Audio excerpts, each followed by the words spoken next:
All right, I'm going to do my rules explanation. So, for people who have heard this before, you can go get a drink for 5 minutes or something if you want.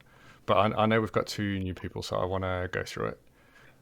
All right, so you've been leading a peaceful life in this village, but tomorrow morning you're going to wake to find that some unfortunate sod has been hung up on the clock tower by their innards. Gossip will quickly spread that a demon must be responsible for such a messy murder. Rather inconveniently, demons are known to take on a human form during the day, so they'll be hard to find. Every night, the demon will try to kill again. The townsfolk are ready to start lynching people until they can vanquish the demon, but they don't know who to trust. They can execute one person per day, but they'll have to get the majority of the living players to agree to it.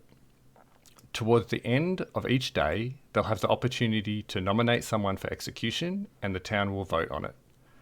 More nominations can be made afterward, but only the player with the most votes will be executed at dusk.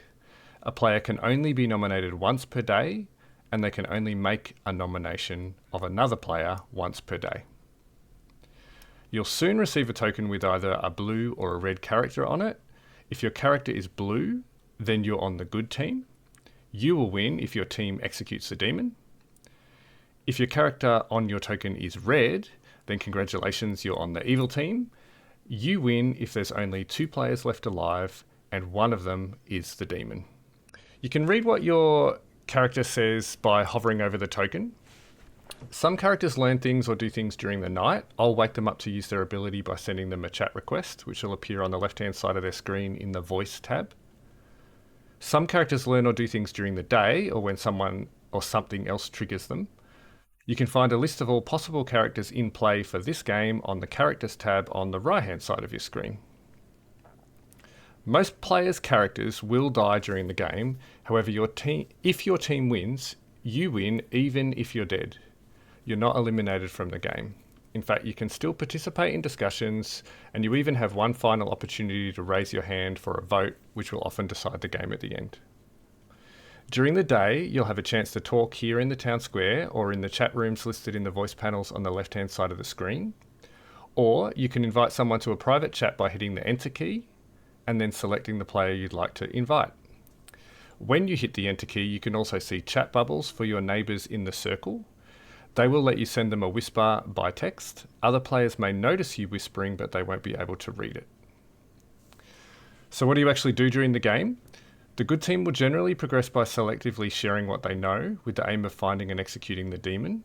Beware, however, because evil characters will be listening, spinning their own stories, and trying to stir up mistrust in the town.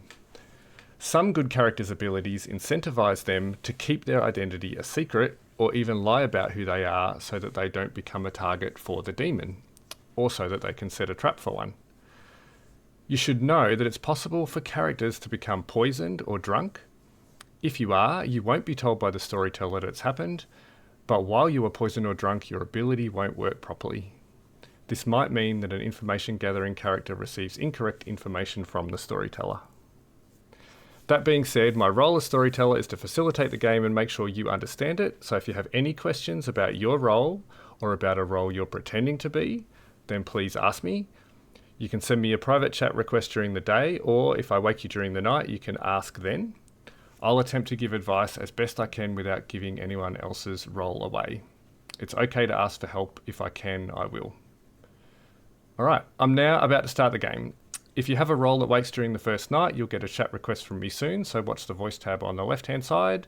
Once those are done, I'll begin the first day phase, and you'll be free to start discussions.